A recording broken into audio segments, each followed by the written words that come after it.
ଏହିଦିନ ଆକାଉଣ୍ଟକୁ ଆସିବ ପିଏମ୍ କିଷାନ ଟଙ୍କା। ହ୍ୟାଲୋ ଫ୍ରେଣ୍ଡ, ନମସ୍କାର, ଶୁଭ ସକାଳ। ଆପଣ ହିନ୍ଦୁ ଡାଇରେକ୍ଟ ଆଜି 13 ଜାନୁଆରୀ ଚାନ୍ଦ ଜାଣିବା ଟପ୍ ନ୍ୟୁଜ୍। କୃଷକମାନଙ୍କୁ ଆର୍ଥିକ କ୍ଷେତ୍ରରେ ସହାୟତା ଯୋଗାଇ ଦେବା ପାଇଁ କେନ୍ଦ୍ର ସରକାର ପିଏମ୍ କିଷାନ ଯୋଜନା ଜାରି ରଖିଛନ୍ତି। ଏହି ମାସରେ ଯୋଗ୍ୟ କୃଷକଙ୍କ ଆକାଉଣ୍ଟରେ 19ତମ କିସ୍ତି ଟଙ୍କା ଜମା ହେବ। କେବଳ ଏତିକି ନୁହେଁ, ଗଣମାଧ୍ୟମ ରିପୋର୍ଟରେ ମଧ୍ୟ କୁହାଯାଇଛି ଯେ ଏପରି କୋଟି କୋଟି ଚାଷୀ ଅଛନ୍ତି ଯେଉଁମାନଙ୍କ ଆକାଉଣ୍ଟରେ 2000 ଟଙ୍କା ନୁହେଁ 4000 ଟଙ୍କା ଜମା ହେବ।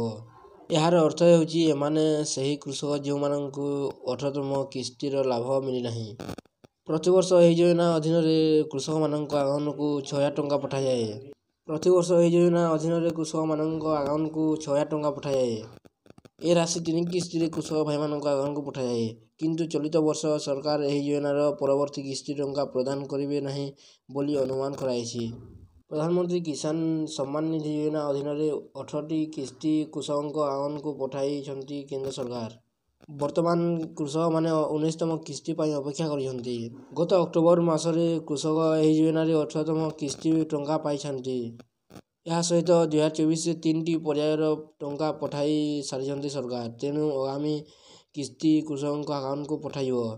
ତେବେ ଏହି ଯୋଜନାରେ 19ତମ କିସ୍ତି କେବେ ମିଳିବ ସେନେଇ ବର୍ତ୍ତମାନ ସୁଦ୍ଧା କୌଣସି ସୂଚନା ମିଳିନାହିଁ।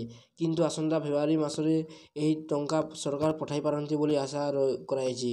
ଏବଂ ଯେଉଁ କୃଷକମାନେ ନିଜର ଇ-କେୱାଇସି ପ୍ରକ୍ରିୟା ଶେଷ କରିନାହାନ୍ତି ସେମାନଙ୍କୁ 18ତମ କିସ୍ତି ପାଇବାରୁ ବଞ୍ଚିତ ହେବାକୁ ପଡ଼ିପାରେ।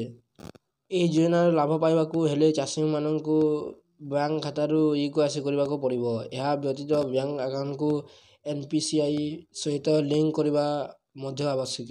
ଏହାପରେ ଟଙ୍କା କୃଷକଙ୍କ ଆକାଉଣ୍ଟକୁ ପଠାଯିବ। ଭିଡ଼ିଓଟି ଭଲ ଲାଗିଲେ ଲାଇକ୍ କରିବେ, ଚ୍ୟାନେଲକୁ ସବସ୍କ୍ରାଇବ୍ କରି ପାଖରେ ଥିବା ବେଲ୍ ଆଇକନ୍ କ୍ଲିକ୍ କରିବେ, ଯାହାଦ୍ୱାରା ଆପଣ ଏଭଳି ଟପ୍ ନ୍ୟୁଜ୍ ସର୍ବପ୍ରଥମେ ଜାଣିପାରିବେ।